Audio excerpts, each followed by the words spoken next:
تو اس کا سب سے بہترین طریقہ قرآن کہتا ہے نماز ہے. یعنی اے نبی صلی اللہ علیہ وسلم آپ نماز کو مضبوطی سے تھامیے تاکہ آپ کو ثابت قدمی ملے، آپ کو اللہ کا قرب ملے. کیونکہ جس اللہ کے لیے کام کیا جا رہا ہے نا، جب تک اس اللہ سے رشتہ مضبوط نہیں ہوگا تو اس کام میں آپ ثابت قدم نہیں رہ سکتے. اور اللہ سے رشتہ مضبوط کرنے کا سب سے بڑا ذریعہ نماز ہے. اس لیے قرآن کہتا ہے اقیم الصلاۃ، آپ نماز قائم کیجئے لدلوک الشمس، سورج کے ڈھلنے کے وقت. سورج کب ڈھلتا ہے؟ جب بالکل بلندی پہ جا کے ڈھلنا شروع ہوتا ہے تو ظہر کا وقت شروع ہوتا ہے. الی غسق اللیل، رات کے اندھیروں تک. یعنی اس میں 4 نمازیں آ گئیں. سورج جب ڈھلتا ہے نا، بالکل بلندی پر ہوتا ہے، تھوڑا سا ڈھلتا ہے ظہر کا وقت، مزید ڈھلان پیدا ہوتی ہے عصر کا وقت، مزید ڈھلتا ہے مغرب کا وقت، اور پھر الی غسق اللیل، سورج تو غائب ہو جاتا ہے مغرب کے بعد، پھر رات کے اندھیرے میں یعنی عشاء کا وقت. وقرآن الفجری، اور فجر کے وقت میں، فجر کے تلاوت کے وقت. تو قرآن میں اشارہ کر دیا کہ اصل تلاوت کا وقت ہے ہی فجر کا. آج بعض اماموں کو ہم نے دیکھا فجر میں بڑی مختصر تلاوت کرتے ہیں، یہ بالکل غلط ہے. سنت ہے فجر میں طوال مفصل، یعنی سورہ حجرات سے لے کے سورہ بروج تک کی جو لمبی لمبی صورتیں ان کو تلاوت کیا جائے. تو فجر کے قرآن کے وقت بھی آپ نماز قائم کیجئے. ان قرآن الفجری، بے شک فجر کا جو قرآن ہے، فجر میں جو تلاوت ہے، کانا مشہودا، اس میں حاضر ہوتے ہیں. کون حاضر ہوتے ہیں؟ حدیث سے پتہ چلتا ہے فرشتے. فجر کا وقت اتنا مبارک وقت ہے جب اس میں امام صاحب قرات کرتے ہیں اور لوگ ہاتھ باندھ کے پیچھے امام کی قرات سنتے ہیں. ایک خاص سکینت نازل ہوتی ہے اللہ کی طرف سے، اور فرشتے بھی اس تلاوت میں نازل ہوتے ہیں. صحیح حدیث سے یہ بات ثابت ہے کہ فرشتے جو تبدیل ہوتے ہیں نا، ان کے آنے جانے کا وقت اور فجر اور عصر میں ہے. وہ جو فجر میں فرشتے آتے ہیں انسان کی حفاظت کے لیے، لہو معقبات من بین یدیہ ومن خلفہ یحفظونہ من امر اللہ. بہت ساری مخلوق اس کائنات میں ایسی ہے جہاں تک سائنس نہیں پہنچی، اور ہو سکتا ہے قیامت تک پہنچ ہی نہ سکے. وہ انسان کی عقل سے بالاتر ہے وہ مخلوق، اور یہ بھی ممکن ہے پہنچ جائے سائنس ترقی کر کے. وہ مخلوق انسان کو نقصان پہنچانے کی کوشش کرتی ہے. تو اس مخلوق سے بچانے کے لیے، جن میں جنات ہیں سر فہرست، ان سے بچانے کے لیے اللہ نے فرشتوں کا انتظام کیا ہے. تو حدیث میں آتا ہے صبح و شام، قرآن سے بھی یہ بات ثابت ہے، صبح و شام فرشتوں کی باریاں چینج ہوتی ہیں اور وہ ہماری حفاظت کے لیے اللہ کی طرف سے متعین ہوتے ہیں. تو ان کی جو حاضری ہے ان فرشتوں کی، وہ فجر کے وقت میں ہوتی ہے. اور یہ بھی حدیث سے ثابت ہے کہ بہت سے فرشتے صرف تلاوت سننے کے لیے زمین پہ اترتے ہیں. تہجد کے بارے میں حدیث میں آتا ہے کہ جب کوئی شخص تہجد میں قرآن کی تلاوت کرتا ہے تو فرشتے آنا شروع ہوتے ہیں اور اس کے جو ہے نا لبوں پہ اپنے منہ کو رکھ لیتے ہیں اس کی تلاوت کو چکھنے کے لیے. اتنا فرشتوں کو لطف محسوس ہوتا ہے تہجد کی تلاوت میں. اور پھر وہ تانتا بناتے بناتے جو ہے نا ایک دوسرے پہ سوار ہوتے ہوتے آسمان کی بلندیوں تک پہنچ جاتے ہیں. تو فجر کی نماز میں بھی یہ فضیلت ہے. تو آگے اللہ فرماتے ہیں کہ اللہ نے فجر کی نماز کی فضیلت کو بیان کیا. آگے اللہ فرماتے ہیں وَمِنَ اللَّيْلِ، یہ تو 5 نمازیں ہو گئیں، یہ تو ساری امت پہ فرض ہیں، لیکن رات کے کچھ حصے میں فَتَہَجَّدْ بِهِ، بِهِ کا مطلب اس حصے میں آپ نے تہجد پڑھنی ہے، نافلۃ لک، اے محمد صلی اللہ علیہ وسلم، یہ آپ کے لیے اضافہ ہے. کیا مطلب؟ یا تو نبی صلی اللہ علیہ وسلم پہ 6 نمازیں فرض تھیں، یعنی 5 فرض کے علاوہ تہجد بھی فرض تھی. تو اس لیے قرآن نے کہہ دیا کہ امت پہ تو 5 فرض ہیں نافلۃ لک، لیکن یہ تہجد آپ کے لیے اضافی ہے، یعنی آپ پر 6 نمازیں فرض ہیں. ایک مطلب تو یہ بھی ہو سکتا ہے. اور جو علماء اس کے قائل ہیں کہ نہیں نبی پر تہجد فرض نہیں تھی، تو ان کے نزدیک اس آیت کی تفسیر یہ ہوگی کہ یہ آپ کے لیے ایک اضافہ ہے اللہ کے قرب حاصل کرنے کا. یعنی 5 نمازیں تو پڑھنی ہی پڑھنی ہے، لیکن آپ اللہ کے قرب کے لیے ایک اضافی چیز بھی آپ کو دی جا رہی ہے تاکہ آپ کے درجات اور زیادہ بلند ہو. تو ایسی صورت میں یہ صرف نبی کے ساتھ خاص نہیں ہے، کیونکہ خطاب نبی سے چل رہا ہے اس لیے اللہ نے کہہ دیا آپ کے لیے اضافہ، ورنہ حقیقت میں پوری امت کے لیے یہ اضافہ ہے. آگے اللہ فرماتے ہیں عسیٰ ان یبعثک ربک، امید ہے کہ آپ کو آپ کا رب پہنچا دے مقام محمود تک. یہ مقام محمود کیا ہے؟ شفاعت کبریٰ، یعنی تمام پیغمبر نبی کے پاس آئیں گے کہ آپ سفارش سے آغاز کریں، یعنی سفارش کا آغاز آپ سے ہوگا، پھر آپ صلی اللہ علیہ وسلم سفارش کریں گے. تو یہ ایک سب سے اونچا مقام ہے جو اللہ قیامت کے دن رسول اللہ صلی اللہ علیہ وسلم کو دے گا، اور جس سے آپ کی تمام پیغمبروں پر فضیلت ثابت ہو جائے گی کہ جب تک آپ کی طرف سے شفاعت کی ابتدا نہیں ہوگی کوئی اور پیغمبر سفارش نہیں کریں گے. تو اللہ نبی صلی اللہ علیہ وسلم کو تسلیاں دے رہا ہے کہ یہ مشرکین کا جو آپ کے اوپر بے پناہ دباؤ ہے، جبر ہے، آپ اس میں تسلی رکھیے، آپ نماز قائم کریں اور تہجد کی پابندی کریں. اللہ نے آپ کو بہت بڑا آگے چل کے مقام دینا ہے. تو چونکہ نبی صلی اللہ علیہ وسلم بھی بشر تھے نا، مشرکین کے دباؤ کی وجہ سے آپ بھی ایک پریشانی میں آتے تھے، تو اس لیے اللہ آپ کو ثابت قدم رکھنے کے لیے آپ صلی اللہ علیہ وسلم کو یہ خوشخبریاں سنا رہا ہے کہ آپ نے اپنا اس عمل کو فوکس کرنا ہے، نماز اور تہجد کو، تاکہ آپ کا اللہ سے قرب رہے. اور اللہ آپ کو خوشخبری دے رہا ہے کہ امید ہے آپ کا رب آپ کو بہت بڑے مقام تک پہنچا دے. رہا مسئلہ مشرکین کی دھمکیوں کا یہ پوری کوشش کر رہے ہیں کہ آپ کو مکہ سے نکال دیں، تو ہم نے تو بتا دیا کہ یہ خود بھی نہیں پنپ پائیں گے، لیکن آپ نے اللہ سے کیا دعا مانگنی ہے؟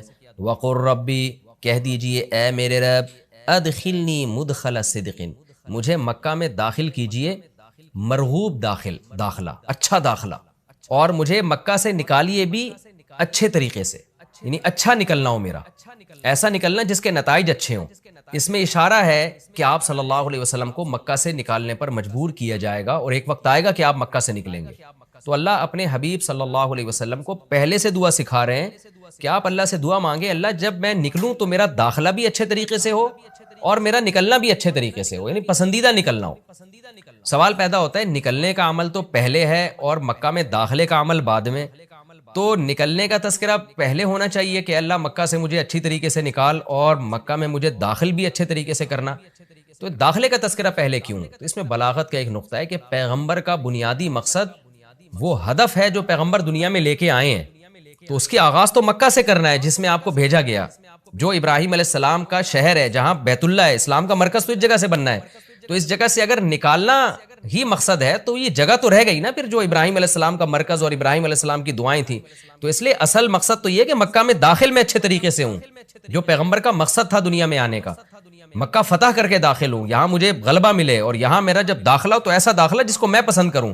یہ جو ابھی میں مکہ میں کہیں سفر سے جا کے واپس آتا ہوں، یہ داخلہ وہ داخلہ نہیں ہے جو میں چاہتا ہوں۔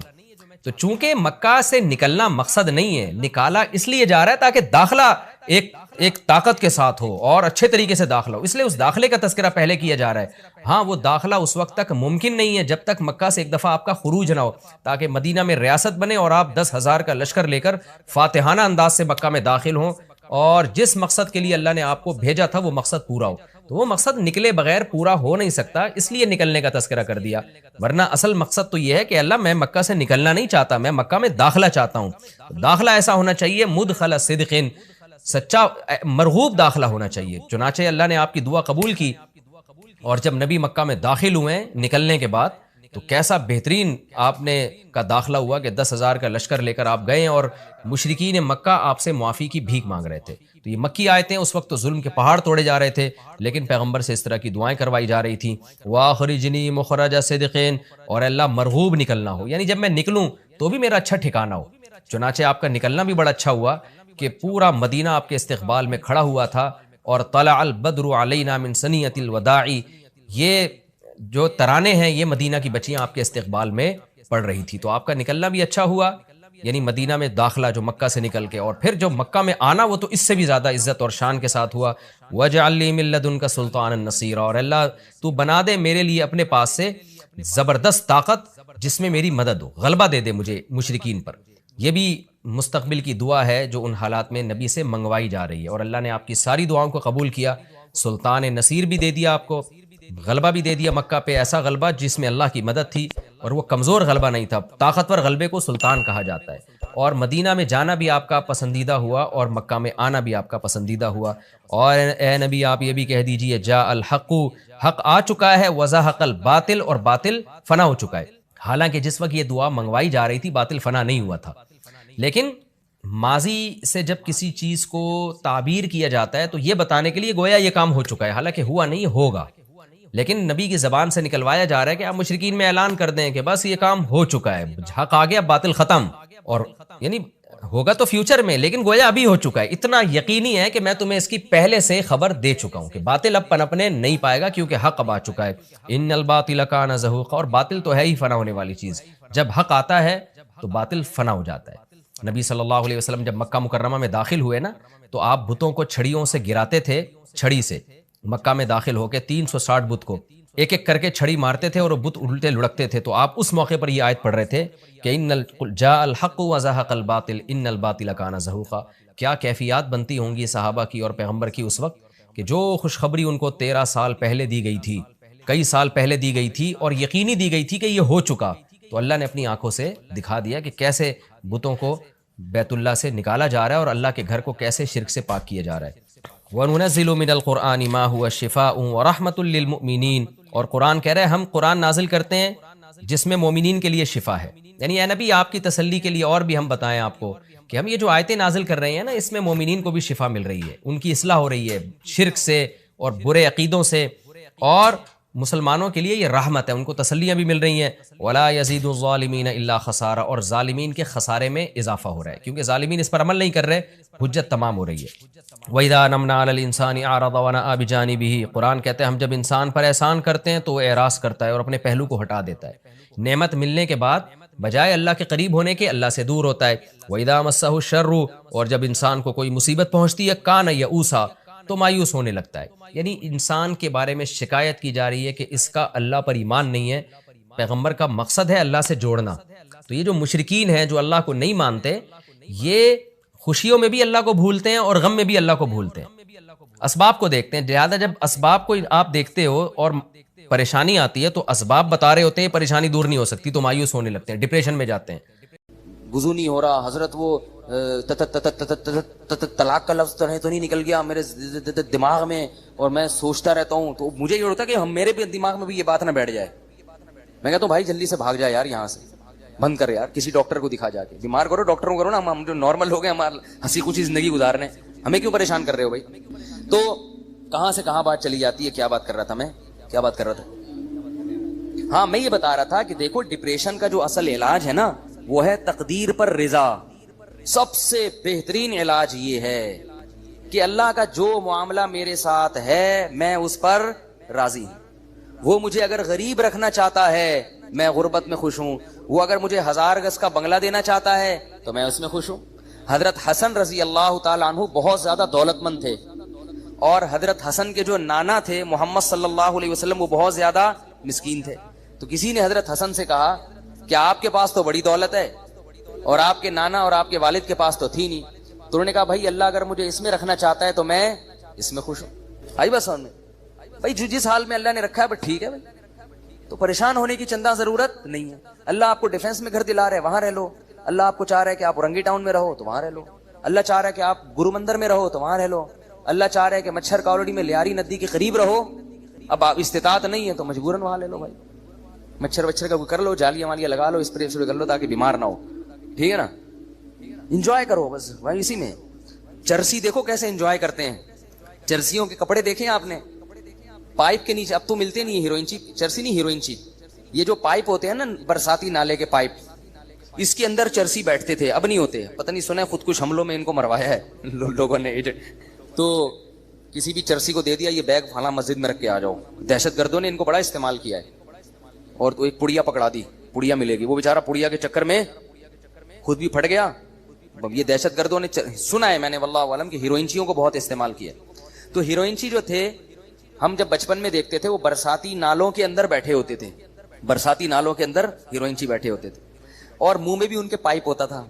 تو اس زمانے میں بچپن میں ایک ڈرامہ آیا تھا، میں نے توبہ کی بھی ہے، پرانی باتیں کبھی کبھی بتا دیتا ہوں. اس میں ایک ہیروئنچی کو گانا گاتے ہوئے دکھایا کہ وہ مست ہے ہیروئن میں، پی وی ہے اس نے، پائپ کے اندر بیٹھا ہوا ہے اور اس کے منہ میں بھی پائپ ہے جس میں چرس ہے. تو کہہ رہا ہے میں پائپ کے منہ میں ہوں، میرے منہ میں پائپ ہے. یار یہ نعمت کس کے پاس ہوگی کہ پائپ کے منہ میں بھی ہو اور پائپ بھی اس کے منہ میں ہو. بھائی ایک ہی وقت میں ایک چیز منہ میں ہو سکتی ہے نا، یا تو آپ اس کے منہ میں یا وہ آپ کے منہ میں. لیکن کہہ رہے ہمارے ساتھ اللہ کی قدرت عجیب ہے، میں پائپ کے اندر بیٹھا ہوں اور پائپ میرے اندر گھسا ہوا ہے. تو ایک ہیروئنچی سے کسی نے پوچھا، وہ بھی مست ایسے پڑا ہوا ہے نا خوش. تو اس ہیروئنچی سے کسی نے پوچھا کہ ہم نے سنا ہے کہ تم لوگ اتنے خوش ہوتے ہو پی کے کہ تم سمجھتے ہو کہ ہم چاند پہ پہنچ گئے ہیں. تو ہیروئنچی کہتا ہے تو ابھی کہاں بیٹھا ہوا ہوں میں. تو ہمارے حضرت فرمایا کرتے تھے جیسے یہ لوگ نشے میں دیوانے ہو جاتے ہیں اور سارے غم بھلا دیتے ہیں، تو مسلمان کو چاہیے کہ وہ اللہ کی محبت میں اسی طرح دیوانہ ہو جائے اور سارے غموں کو بھلا دے. بولے بھائی میرا مقصود، میرا مطلوب، میرا محبوب، میرا معبود صرف اللہ کی ذات ہے. مجھے جنت مطلوب ہے. یہاں مجھے 1000 گز کا بنگلہ نہ ملا، جھونپڑی میں گزارا کر لوں گا. جنت کے محلات مجھے ہر قیمت پہ چاہیے. یہاں مجھے کالی کلوٹی مل گئی. ایک بندہ آیا، میں میری بیوی بہت ہی بدصورت ہے، میں کیا کروں، پھنس گیا ہوں میں نے کہا صبر کرو، تم کون سا اتنے حسین ہو. ہمارے جو ہے نا ایک جامعہ میں ایک لڑکا تھا، اس کی شادی ہوئی تو ہمارے استاذ کے پاس آیا اب اس کو شرم بھی آ رہی تھی کیونکہ استاذ تھے بڑے پیر و مرشد. تو وہ استاذ ہمیں واقعہ سنا رہے تھے, کہہ رہے میرے پاس آیا اور بڑا شرما رہا ہے, بڑا میں حضرت میں بڑا پریشان ہوں, میں یہ وہ بہت مشکل نا. مجھے بتاؤ کیا بات ہے. اس نے کہا میری شادی ہوئی ہے, میں نے بغیر دیکھے کی اور مجھے بیوی پسند نہیں آ رہی, شکل بالکل بھی اچھی نہیں ہے. تو کہتے ہیں میں نے اس سے کہا کہ کبھی اپنی شکل دیکھی ہے آئینے میں؟ ٹھیک ہے نا. تو کہتے اس نے کہا ہاں میں نے دیکھی ہے. کہہ رہے ہیں اب اس نیت سے دیکھو کہ میں کیسا ہوں. ایک تو ویسے ہی دیکھتا ہے نا انسان بال سیٹ کرنے کے لیے یا کوئی منہ پہ کچھ لگا ہوا تو نہیں, اس نیت سے دیکھو کہ کیا میں بھی ان لوگوں میں شمار ہوتا ہوں جس کو کوئی خوبصورت ملے. اس نیت سے اب جا کے دیکھو اپنے نئے نقش نا, پوری ناک کا سائز وائز سب چیزیں چیک کرنا, جا کے کلر ولر بھی دیکھنا اچھی طرح سے. تو وہ کہتے ہیں کہ وہ اس نے دیکھا اور آ کے کہا الحمدللہ میں مطمئن ہو گیا ہوں کہ اس ڈیزائن میں مجھے یہ بھی غنیمت ملی. تو ڈپریشن, پریشان, یہ ناشکری ہر وقت کیا ہے, ناشکری. اتنی ناشکری ہے اس سے کیا ہو جاتے ہیں, ڈپریشن کے مریض بن جاتے ہیں. اگر خوش رہو گے بھائی, یہاں جیسی تیسی مل گئی, جنت میں کیا مل جائے گی. اگر صبر شکر سے زندگی گزاری تو جنت میں کیا ملے گا, حور ملے گی. جنت دنیا میں جو کچھ ملتا ہے نا ہم کو اور آپ کو, وہ اس میں ہماری محنت کا دخل نہیں ہوتا, اس میں تقدیر کا دخل زیادہ ہوتا. کیسے کیسے بدصورت لوگ ہیں, بہت خوبصورت عورتیں مل جاتی ہیں, کیسی کیسی بدصورت عورتیں ہیں, بہت خوبصورت شوہر مل جاتے ہیں. با اخلاق لوگوں کو بد اخلاق بیوی مل جاتی ہے, بد اخلاق کو با اخلاق. تو ایسے سارا سیٹ اپ چل رہا ہے. اور جنت کیا ہے, وہ تو اللہ نے نیک لوگوں کے لیے بنائی ہے. وہ تو ان کو تو اللہ نے اسپیشل حسن دیا ہے جنت کی حوروں کو. فرمایا مقصورات فی الخیام, خیموں میں بند کر دیا, تمہارے لیے بنایا گیا ان کو. تو گزارا چلاؤ بھائی, گزارا چلاؤ. سمجھ رہے ہو, زیادہ پریشان ہونے کی ضرورت نہیں ہے. ویسے بھی بڑھاپے میں سب چیزیں ختم, بڈھی ہو جائے گی پھر دیکھنا اس کو کون حسین. بڑھاپے میں نہ خود حسین رہو گے نہ وہ حسین رہے گی, سب حساب. تو تھوڑے دن کی بات ہے, تو صبر کر لو. کیا خیال ہے بھائی, یا پھر وہ کام کرو جو میں بولتا رہتا ہوں, گناہ کی طرف مت جاؤ, گناہ کی طرف مت جاؤ, اس کی ٹھکائی لگے گی. گناہ کی طرف جاؤ گے تو کیا ہوگا, حساب و کتاب دینا پڑے گا اس کو. تو اللہ تعالیٰ نے مسلمان کو ٹینشن فری بنایا ہے. مسلمان کو غم ہوتا ہے تو صرف کون سا غم, کہ یار جنت میں پہنچنا ہے میں نے, اللہ راضی ہو جائے. پھر اس حال میں اللہ اگر آپ کو پیسہ بھی دے دے, آپ کوشش کریں, ہاتھ پہ ہاتھ رکھ کے بیٹھ جانا, یہ دین ہمیں نہیں سکھاتا. دنیا میں کامیاب ہونے کی بھی کوشش کریں, کوشش میں کامیابی ہو جائے تو بھی ٹھیک ہے, کامیابی نہیں ہو تو بھی ٹھیک, بس خوش رہے انسان اس پہ. تو اب وہ قوم, اب یہ گھروں کا میں اس لیے کہتا ہوں کہ نبی صلی اللہ علیہ وسلم نے فرمایا بدترین چیز جس پہ انسان کا پیسہ خرچ ہو وہ تعمیر ہے. صحیح حدیث ہے بالکل. آپ کے پاس اگر بہت سارا پیسہ ہے نا تو سب سے پہلے کیا کریں, آپ اچھی خوراک کا انتظام کریں. پیٹ میں اچھی چیز اترنی چاہیے, جیم جیلی اور یہ ساری چیزیں چھوڑ دیں, شہد کھایا کریں. ڈالڈا گھر سے نکال دیں, جب اللہ نے آپ کو مالی وسعت دے دی, زیتون اور دیسی گھی لا کے ڈبے رکھ دیں گھر میں. بیگم جو پکے گا گھی میں پکے گا, 10 انگلیاں گھی میں, اور سر اب گھی پکے گا ہمارے. بادام کھائیں. ہمارے حضرت کو اللہ نے غربت میں رکھا تو حضرت کے پاس پیسے ہی نہیں ہوتے تھے کچھ کھانے کے, تو وہ 60 سال حضرت نے غربت میں خوشی میں گزارے. اتنی غربت تھی میرے شیخ و مرشد کے پاس 60 سال کی عمر تک, کہ فرماتے ہیں کہ میرے پاس انڈا خریدنے کے پیسے نہیں ہوتے تھے. اور عالم کتنے بڑے تھے, دارالعلوم کورنگی کے شیخ الحدیث تھے, سب سے بڑا مرتبہ. کتنا بڑا ادارہ ہے نا دارالعلوم کورنگی. حضرت مفتی محمد شفیع صاحب رحمہ اللہ کے نائب سمجھے جاتے تھے. اور لیکن لوگوں کو پتہ نہیں چلتا تھا آپ کی غربت کا, کیونکہ رہتے اتنے استغنا کے ساتھ تھے نا کہ لوگ ان سے قرضے مانگنے آتے تھے.